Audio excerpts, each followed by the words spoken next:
devil knocks.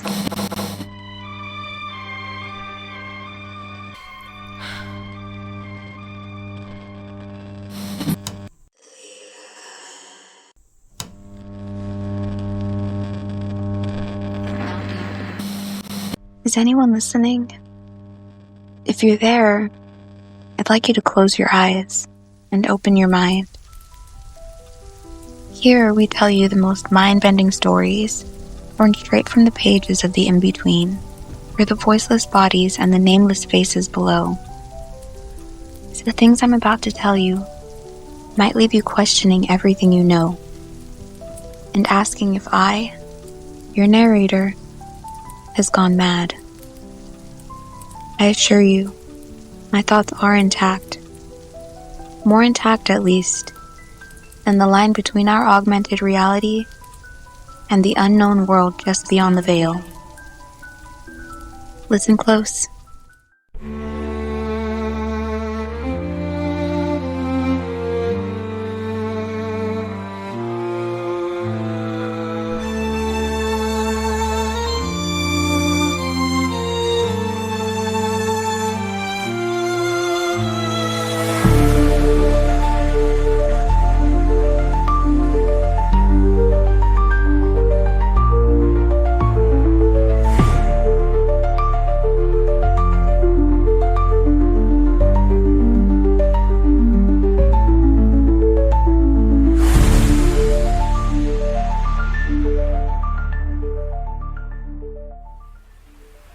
I'm Sam, a voice in the dark, keeper of tales, and this is the Paper Cup Coven. If the fates aligned to bring you here, then you're one of us. Truth seekers and thought explorers. We translate the shadows' whispers, chant forbidden incantations for the ones who no longer have a voice, and unlock doors to greater worlds known and unknown. From stories in the scattered static to the real monsters that walk among us.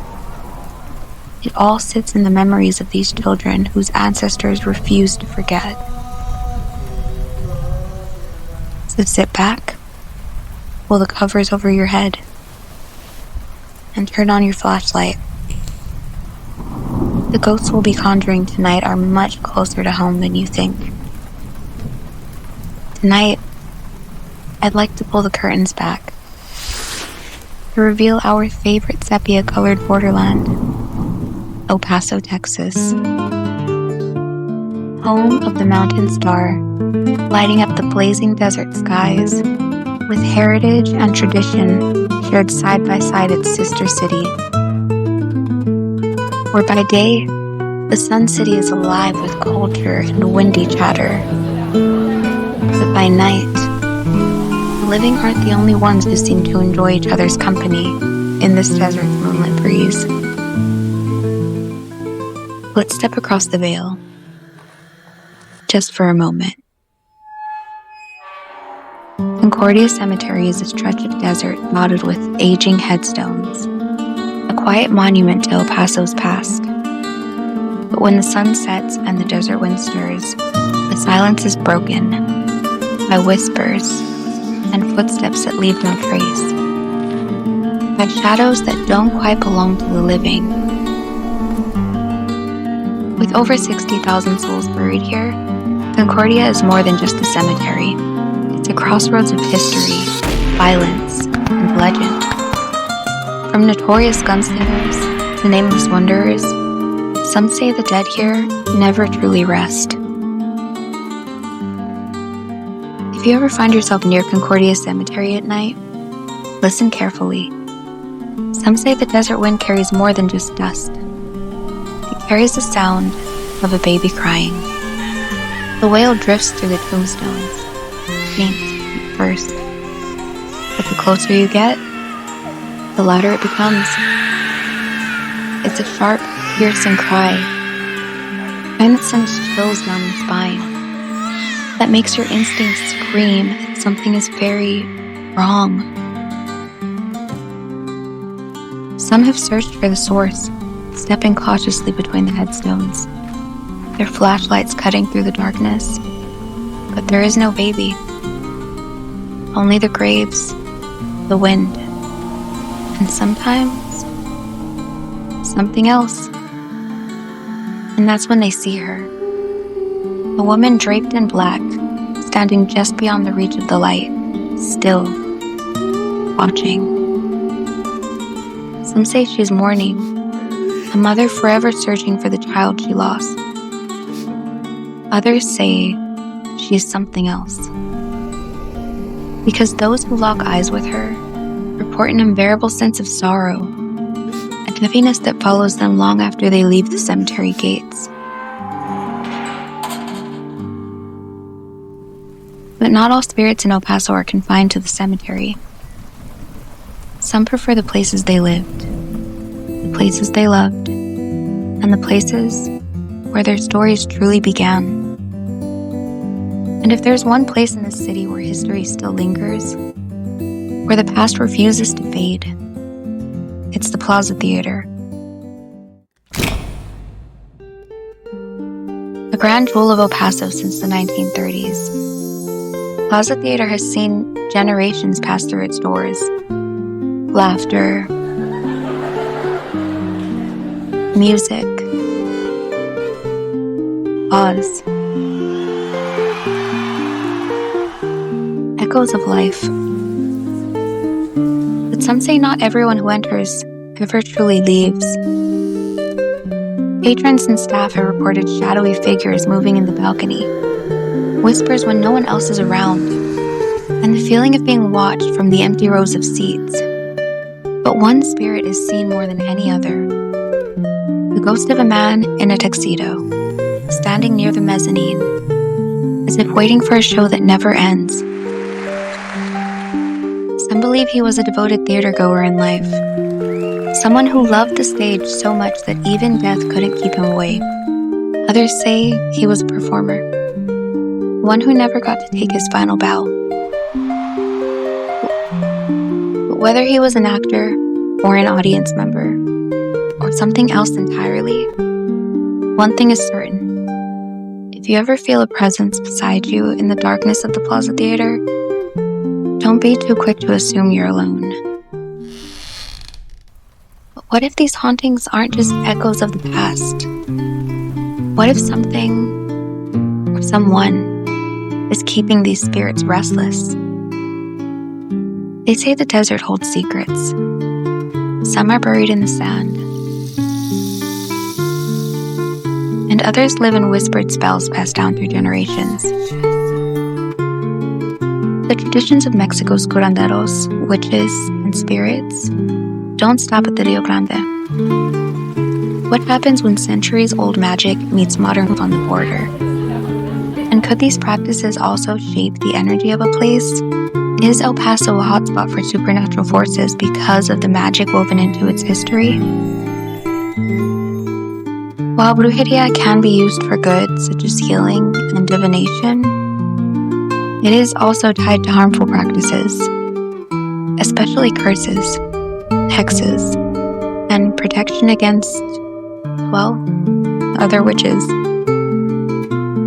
In El Paso, these practices have persisted over time, often handed down through generations. Many families in El Paso still practice folk magic, invoking saints, spirits, and divine intervention to heal or protect loved ones. Curanderos, or folk healers, are integral to this tradition, and brujeria is used alongside curanderismo for more complex spiritual or physical issues. But El Paso is more than just a city filled with witchcraft and ghost stories. It's a threshold, a liminal space where cultures, histories, and energies collide. The US-Mexico border isn't just a geographical divide. Many believe it's a spiritual gateway, a place where unseen forces flow as freely as the people who cross it. For centuries, the land here has been shaped by movement, transition, conflict. From the days of Spanish colonization to modern border tensions, El Paso has been a site of change, sometimes violent and sometimes transformative. And with change comes energy, a force that many believe lingers in the desert air, waiting to be harnessed. The blending of spiritual traditions from both sides, Mexican brujeria, curanderismo, indigenous rituals, and American occult influences, has created a potent mix of mystical currents. Practitioners of brujeria often speak of drawing from both light and dark forces, an acknowledgement that this energy is neither good nor evil, but powerful. It's up to those who tap into it to decide how it's used. The energy of the Borderland moves through the people who call El Paso home. So, if El Paso is a gateway, then what happens when that gateway is pushed open just a little too far? Let's dive deep into the energy of El Paso. What makes it so charged? And why do so many people believe that the Borderlands are more than just a meeting of two countries? Could it be a meeting point between worlds? Are there places here where the boundaries between the physical and the spiritual grow thin?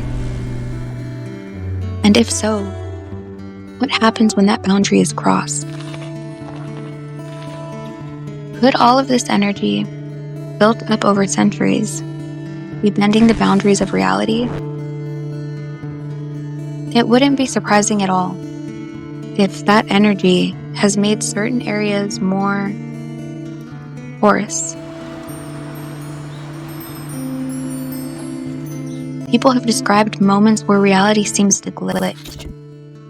Sudden changes in temperature, time feeling distorted, or even disappearing and reappearing objects. There was a time even I thought I was imagining my own experiences. Maybe the weight in the room, the dreams, figures, were all just trauma taking shape. But the Borderland has a way of confirming your fears.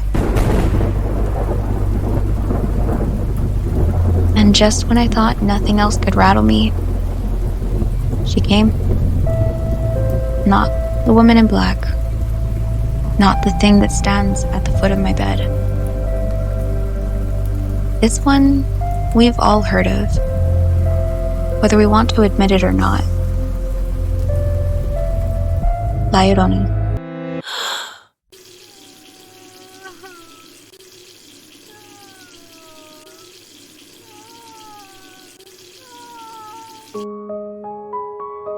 And this is the part where I step away from telling legends and I start to tell you the truth.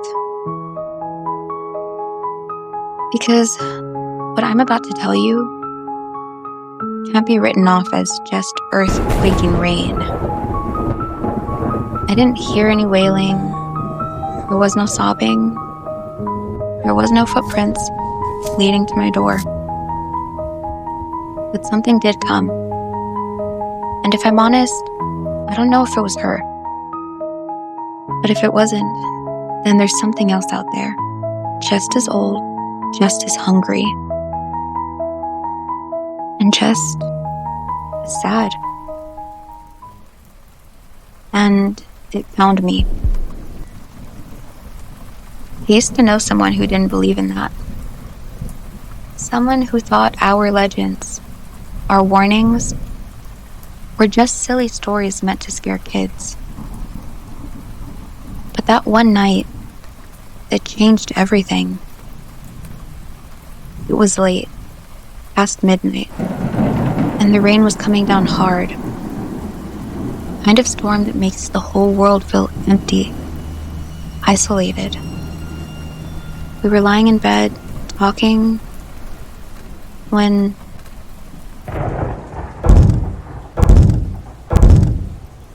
three knocks. Slow, heavy, right at the front door. We lived in the middle of nowhere. No neighbors for miles. No reason for anyone to be outside, let alone standing at our door in the middle of a storm. At first, no one moved. Just listened. And then he turned to me, voice low. Go check. I didn't even look at him. I just whispered. The devil knocks 3 times. Silence. And then more knocking. This time, it wasn't coming from the door. It was moving.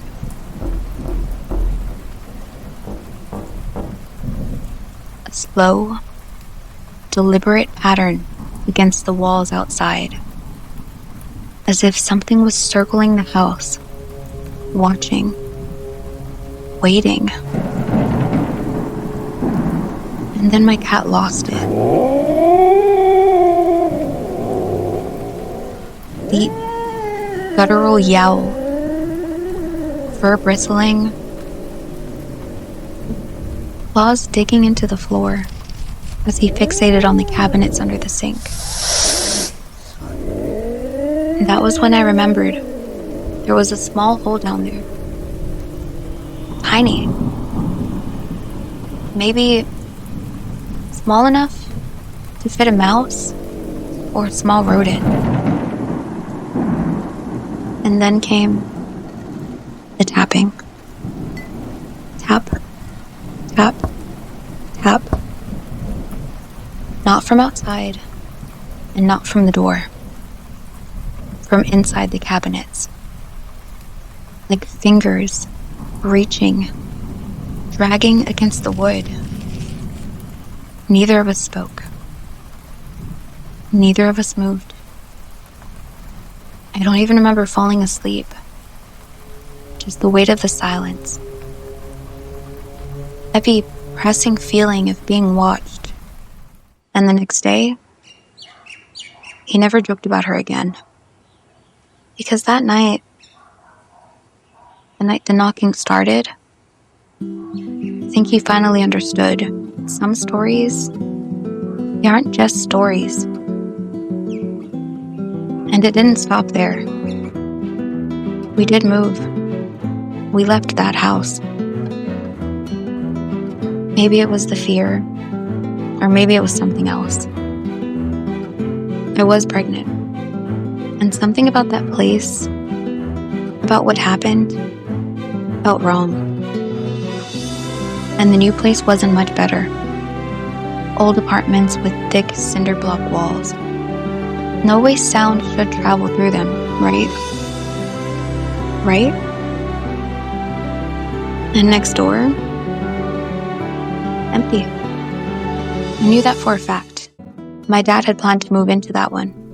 And then one night, when we turned the lights off, tap, soft, slow. At first, almost like it wasn't real. We turned the lights back on. Silence. Lights off. Tap, tap, tap. Coming from the wall. A thick, cinder block wall. We told ourselves it had to be nothing. Maybe it was coming from our side. Maybe we'd see something if we just looked closer.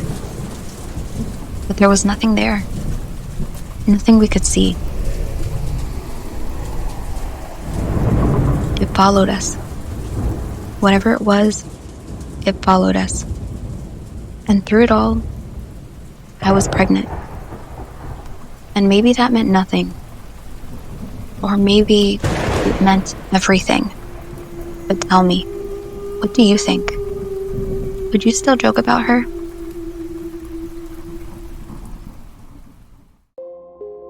Whether or not you believe in portals, there's no denying that El Paso has a unique energy.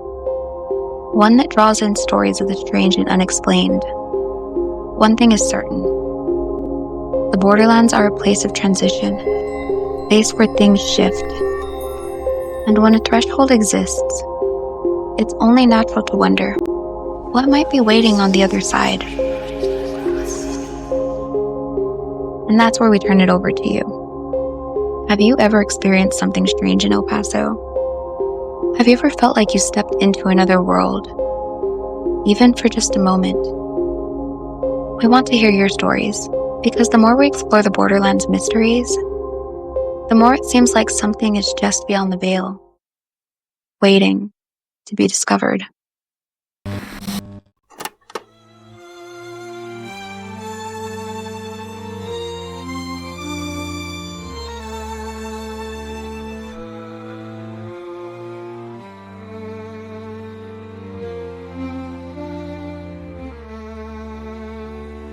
Before we go, I'd like to pull a card. Not to predict the future, but to glimpse into the unseen. What does the Border's energy want to reveal to us tonight?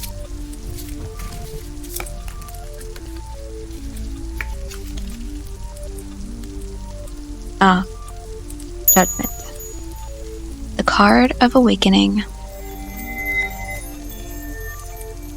The card of voices rising from the past, calling in for witness, for reckoning, or for release.